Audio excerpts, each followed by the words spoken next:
Hello everyone and welcome back to Chico Table Tennis. Using the science to optimize your training is very important, and today we are going to talk a little bit about physiology with the PhD researcher and former table tennis player Alessandro Zagato. The interview is in Portuguese, so activate the subtitles to understand better. And don't forget, hit the like button, subscribe on our YouTube channel and support our mission to spread more the word about the table tennis and make it a major sport. So let's go for one more table tennis lesson.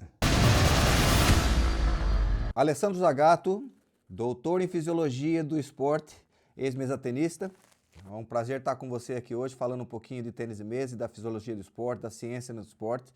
Eu acho que a educação física no Brasil é uma das carreiras mais difíceis das profissões que existem, tá? Pela desvalorização que existe no esporte e na qualidade, uma desvalorização na aplicação da educação física em geral. As pessoas não valorizam a importância da atividade física para a melhoria da qualidade de vida, que seria o fator principal, né? A educação física no Brasil, eu não sei se ainda está vinculada à área de educação, o que é um erro, na minha opinião. Deveria estar vinculada à área de saúde, porque acho que você deve concordar comigo que ajuda, e o fator determinante da educação física é a prevenção de doença e melhora na qualidade de vida, de uma forma geral, de qualquer idade. Infelizmente, nós temos esse vínculo ainda com a educação, e a saúde não absorveu a educação física como fator principal. Creio que mude, acredito que mude no futuro, mas ainda tem algumas décadas ainda de evolução no Brasil, no mundo em geral, não só no Brasil, né? Tem mudado, a gente não quer entrar nesse mérito agora, mas a gente se lamenta muito a falta de reconhecimento do profissional da educação física e de todas as áreas que ela envolve. A educação física, depois de finalizar a sua educação física, por que fisiologia? E vamos falar um pouquinho da fisiologia, de qual é a importância dela hoje para o esporte em geral e para a educação física, para a qualidade de vida de uma forma geral. Fala um pouquinho disso para a gente, por favor. Claro, acho que esse é um ponto-chave aqui nosso, né, Chico? Bom, eu concordo com você. Eu acho que a educação física ela é muito dinâmica, né? A base, a história da educação física, ela foi feita para o aspecto militar, para você preparar e deixar os indivíduos mais fortes nas competições, nas guerras. Inclusive, a Olimpíada quando acabaram com as guerras, continuar de forma pacífica, ter competições entre países, né? Uhum. E mostrar o melhor guerreiro, enfim. E ao longo do tempo isso foi mudando e foi... hoje a gente tem uma discussão, inclusive dentro da área, muito do papel da educação física, se ela é social, pedagógico, da saúde ou do desempenho, né? Você tem várias vertentes que, dependendo do pesquisador, do professor, ele acha que a educação física é inclusão, ou ela é performance, ou ela é saúde. Mas eu compartilho da mesma opinião que você. Eu acho que o aspecto saúde acaba sendo um dos principais aí. E dentro desse aspecto da saúde, o nosso corpo é movido por alterações. A nossa saúde é dependendo de alterações funcionais, orgânicas, né, que vão potencializar, melhorar a nossa capacidade funcional de trabalho. O nosso corpo trabalha melhor. Ou ele pode levar para o lado contrário, pode dificultar o trabalho e levar a gente para uma patologia, para uma doença, para uma dificuldade funcional.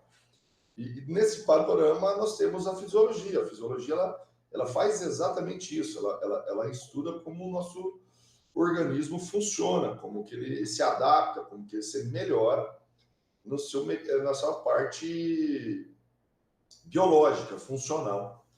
E dentro do esporte, né, são as alterações que a gente tem com a prática regular do exercício físico. Então a gente consegue mensurar os benefícios que a gente tem do exercício, né, para a saúde, para um aspecto cardiológico, um perfil lipídico, né?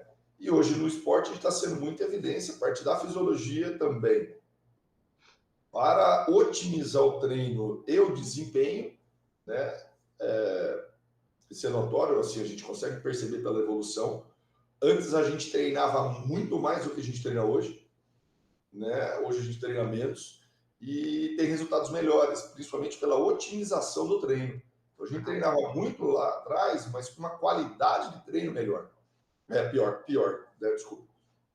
E aí, nesse sentido, com o conhecimento da resposta, do conhecimento da fisiologia, eu consigo ter estratégias para melhorar o meu treinamento, a minha recuperação, o meu desempenho. Falando nesse sentido, já especificamente da fisiologia e aplicação dela no esporte e especificamente no tênis de mesa, vou um pouquinho mais a fundo agora você consegue me dar um exemplo de aplicação prática da fisiologia no tênis de mesa hoje atual? Sim, eu acho que essa é uma das principais lacunas que a gente tem no esporte em geral, não é nem no tênis de mesa, tá? A gente sabe muitas vezes, mas a aplicação disso ela se torna um pouquinho mais difícil. Um dos principais pontos que a gente tem, né, inclusive você citou bastante o Cláudio Massad, ele me mandou uma mensagem esses dias, acho que ele estava numa reunião, conversando com um grupo de atletas, ele falou assim, por favor, fala isso aqui no WhatsApp para ver se eu consigo convencer essas pessoas sobre a fisiologia do tênis de mesa. Um dos princípios básicos do treinamento, inclusive, né, é o princípio da especificidade, né? Então, tudo que a gente tem que fazer de forma específica para aquilo que a gente executa. Então, se eu vou prestar um vestibular para medicina, eu não vou estudar a parte de humanidades, né? Porque o que vai cair na prova é a parte biológica. A mesma coisa, se for para exatas, eu não vou estudar ali a parte biológica. Ou seja, você tem o específico daquela matéria que vai ser questionada. E na parte do treinamento é a mesma coisa. Então, muitas vezes, assim como o vestibular, no meu exemplo do vestibular, eu sei que tem muitos atletas que assistem o seu canal aí, a gente tem a prova geral do vestibular, que quando eu vou fazer um treinamento, eu preciso ter a melhoria da minha capacidade física geral, global, vamos dizer assim, que envolve coração, pulmão. Quando eu vou para a parte específica, eu preciso executar ações específicas, porque quando eu melhoro algo dentro do meu músculo, dentro da minha fibra muscular que contrai, né, que deixa eu rápido, que deixa eu resistente, essas adaptações elas são específicas. Tá? E eu sempre gosto de fazer uma analogia nas minhas aulas, que o nosso corpo é como se fosse um carro, né? O nosso músculo contrátil que faz o carro andar é o motor, só que eu preciso ter gasolina. Né? E eu preciso do tamanho do tanque de combustível, que é menor ou maior. Então, eu tenho o geral, mas o que vai fazer eu decidir é a potência do meu motor. E no nosso corpo é a mesma coisa. Eu tenho que melhorar minha capacidade cardíaca em levar sangue, eu preciso melhorar minha capacidade respiratória em tirar oxigênio no músculo, mas quem vai usar esse oxigênio, esse nutriente, é o músculo que contrai. E aí eu preciso treinar especificamente. Se eu fizer um treinamento de natação, se eu fizer um treinamento de corrida, se eu fizer um treinamento no ciclismo, ele é bom para melhorar minha capacidade central, mas não é o mesmo músculo que está em atividade quando eu jogo tênis de mesa. Então eu posso ficar muito rápido no deslocamento frontal, que no tênis de mesa eu uso muito deslocamento de potência lateral. Com músculos diferentes, né? E aí, usando a mesma analogia do carro, né, na fisiologia, nós temos aí a produção de energia para eu ter contração com 3 fontes distintas, que são os metabolismos anaeróbios e aeróbios, né? E o meu treinamento ele tem que ser específico ao metabolismo que o tênis de mesa tem. Então, é como se eu tivesse um carro e chego no posto e não escolho o combustível. Pode colocar diesel, pode colocar gasolina, pode colocar álcool. Hoje a gente tem o carro flex aqui no Brasil que aceita 2, mas diesel não. Né? Então, o motor ele pode ser combustão para os 3 carros, para o diesel, para o álcool e para a gasolina. Só que o combustível é diferente. E aí na fisiologia tem a mesma condição. Desde que nós fizemos aquela pesquisa, lá em 1997, não, um pouquinho mais, foi um pouco depois, acho que isso já foi em 2003, 2004, nós fizemos você fez uma pesquisa para determinar o limite anaeróbico do jogador de tênis de mesa, específico para o tênis de mesa, foi uma pesquisa do seu mestrado, se não me engano. Desde o momento que eu comecei a aplicar um pouquinho mais conceitos de fisiologia, de biomecânica, aplicado ao tênis de mesa para optimizar o treino, como você está mencionando, esse é um fator que eu fui convencido pela sua pesquisa, de usar o treinamento cardiorrespiratório dentro da mesa e não fora da mesa, para realmente usar a especificidade do esporte e otimizar a qualidade do treinamento, porque o tempo de treinamento hoje é menor, com certeza, não só pela evolução da ciência no esporte, mas muito mais pelas opções que as crianças têm hoje, os atletas têm hoje à disposição.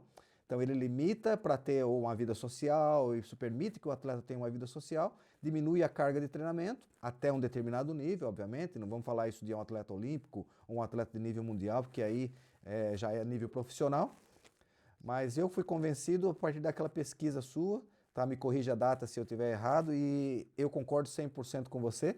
Eu consegui otimizar muito meu trabalho, tanto no Brasil, a partir daquela pesquisa sua, né, na Unesp, e tanto aqui nos Estados Unidos, ou usando esses conceitos. Nós temos que quebrar muito esse paradigma ainda de introduzir essa ciência nesse nível para atletas de iniciação e intermediário, né? E entender que aquilo que você aplica na iniciação vai ter um efeito cumulativo no efeito de no alto rendimento. Enfim, agradeço muito aquela pesquisa que você fez e acrescentou muito ao meu trabalho como treinador, e de uma forma geral é uma boa analogia que você fez para fazer as pessoas entenderem a importância da fisiologia no esporte e no tênis de mesa de uma forma específica. E aí a minha próxima pergunta vai da sua fala, que você mencionou os níveis de energia, o tipo de energia que você usa durante a aplicação do movimento, durante a prática do exercício. Vamos um pouquinho mais além agora, então, já que você mencionou isso. Quais são os 3 principais níveis energéticos que a gente utiliza durante a partida de tênis de mesa e durante o esporte em geral? Eu gostaria muito mais de focar no tênis de mesa. Os níveis energéticos, o tênis de mesa é um esporte bem mais específico, porque nós temos é um esporte anaeróbico, mas é alático, né?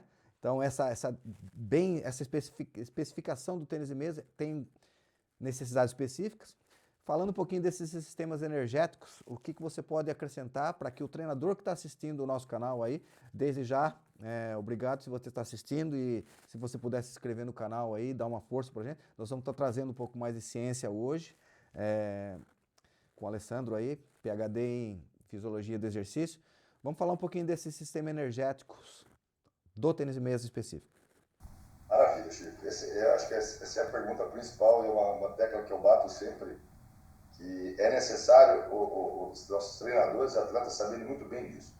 E como você falou da educação física, eu entendo que também muitos treinadores pegaram a época, são ex-atletas que muitas vezes têm a chancela do provisionado e não conhecem de fisiologia, mas usam no seu dia a dia. E em muitas condições, né, esses intercâmbios nos possibilitam muitas vezes a copiar ou tentar copiar o que as pessoas fazem lá fora, mas a gente acaba ou reproduzir, né, em vez de copiar, mas a gente não entende muito o panorama ou o calendário ou a programação onde aquele treino está inserido. Então, como tudo na nossa vida, tem uma programação. E dependendo do olhar que eu tenho, o momento que eu vou olhar, eu estou no nível de treinamento, de planejamento que é diferente do específico, é diferente daquele foco. É como na nossa vida, eu vou planejar viajar, eu tenho que fazer várias coisas antes para que me possibilite colher aquele fruto. E dependendo do olhar onde eu tiro aquela fotografia que é minha visita, vou estar em condições diferentes. Vou estar trabalhando muito para tentar viajar, ou vou estar viajando, vou estar relaxando. Isso não reflete o que tudo acontece. Em relação à parte bioenergética, nós temos 3 sistemas de energia que produzem constantemente energia para a gente contrair. Nós temos 2 anaeróbios, que o primeiro é o sistema ATP-CP, que não usa anaeróbio, bioquimicamente é sem a presença de oxigênio, né?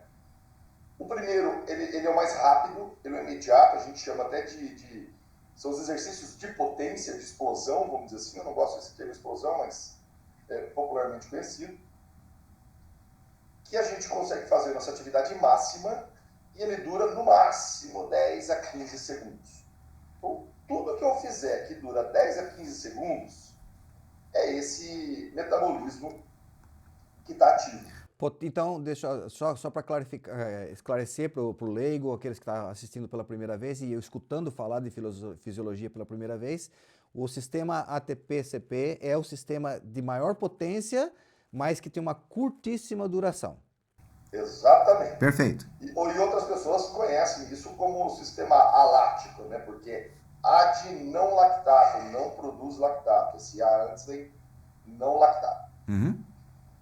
E, consequentemente, é como se fosse uma bateria, uma pilha que eu tenho, né? Quando eu uso esse sistema, eu vou demorar um pouquinho de tempo para minha bateria recarregar, que demora em torno de 1 a 3 minutos para isso acontecer. E aí vem a importância do metabolismo aeróbico, que eu vou falar depois. Quanto melhor minha condição física aeróbia, mais rápido eu recupero esse sistema alático. Uhum. Tá? Quando eu passo o exercício desses 10 a 15 segundos, eu entro no segundo sistema anaeróbio, que a gente chama de glicolítico ou lático, que dura de uns 10 a 15 segundos até aproximadamente 45 segundos ao minuto. Uhum. E esse sistema, ele produz agora lactato, por isso que é chamado de lático. E o lactato tem uma relação direta com a queda do nosso pH, que causa acidose. É aquela sensação quando você está fazendo um lançamento que a perna queima, arde, dói. Essa característica do sistema lático. O sistema ATP-CP, que é o primeiro que eu falei, não gera essa sensação de ardência. Tá?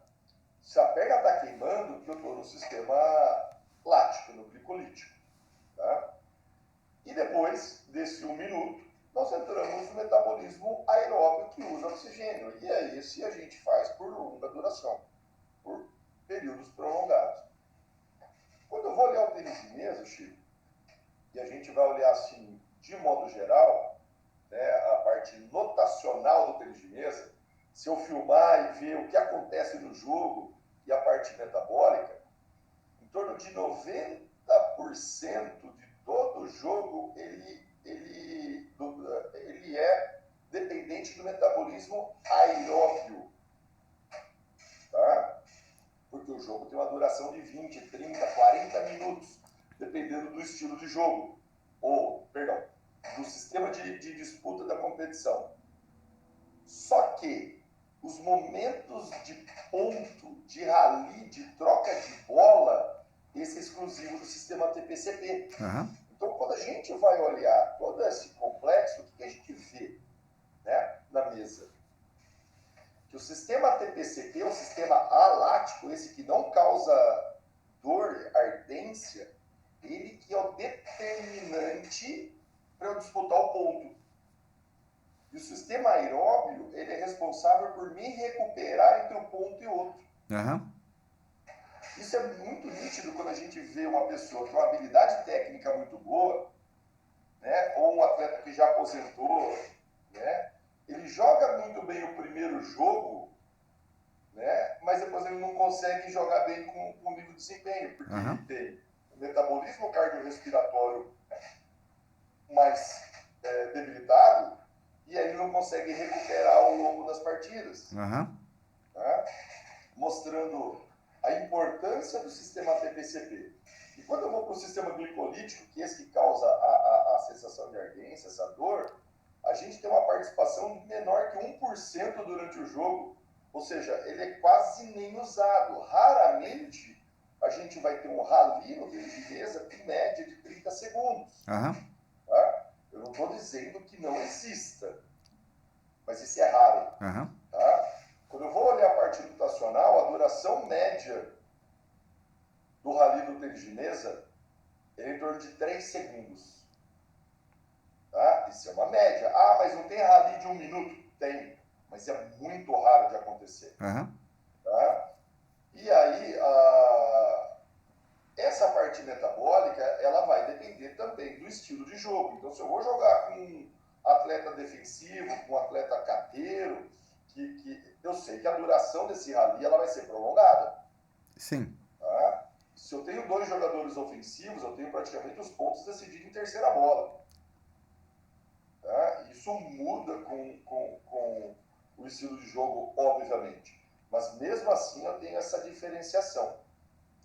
E exatamente esse ponto que é o grande diferencial que eu vejo no treinamento do tênis de mesa. Era muito comum, por exemplo, o lançamento de bolas muito longos, né, com 1 minuto de duração, 2 minutos, onde parece que o propósito era fazer o atleta que está respondendo cair de dor ali depois. Né, como isso sendo algo bom. Na verdade, não é ruim, mas depende do foco do seu treinamento.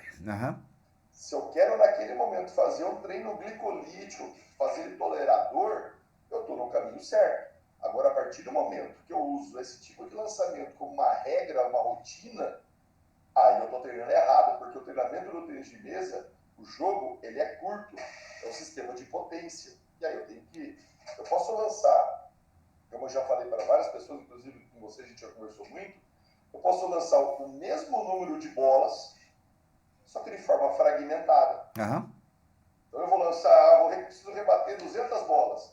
Ao invés de eu lançar tudo de uma vez, vamos por bloco de 10 bolas. Né? Por bloco de 15 bolas, treinando o metabolismo específico que o tênis de mesa requer. Tá. Você falou dos sistemas energéticos e da aplicação no tênis de mesa, de uma forma geral. Mas eu vou te colocar, talvez, agora numa situação um pouco mais complicada. Você acha que a gente deveria, então, como treinador, se o sistema principal é o ATP-CP e o secundário, o sistema aeróbio, o sistema glicolítico, ele deveria ser excluído do treinamento ou com uma importância muito menor? Com certeza. Não é saia justa alguma. Né? Excluído eu não sei. Né? Mas eu não daria importância alguma. Tá? A gente só para o pessoal ter uma ideia, uma das medidas que a gente usa para verificar a intensidade de exercício é a medida do lactato. Tá? Muita gente fala ácido lático, mas ácido lático a gente não consegue mensurar, não existe, né? Porque pela diferença de pH, enfim, a gente vê lactato. Quando a gente está com aquela sensação de queimação na perna, de ardência na perna, a concentração de lactato ela tem por volta de 13, 14, 15 milimolar, que é a unidade do lactato. A média do jogo é 2. Ou seja, o nosso valor de repouso, como a gente está agora conversando, é em torno de 1. Então, a utilização desse sistema durante o jogo é praticamente muito pequena. Né? Então, eu não preciso focar nessa atividade que eu não utilizo esse sistema quase que em nenhum momento durante o jogo. Tá? E parece muito mais algo histórico, né? Que olha, se não sentir aquela sensação de ardência, de dor durante o treino não foi legal. E, na verdade é o contrário. This was just the first part, and now you understand the 3 energy systems we have on table tennis. In the next part, we are going to talk about how to apply on your regular basis and optimize your table tennis training. Thank you so much for watching, and I'll see you guys on the next time.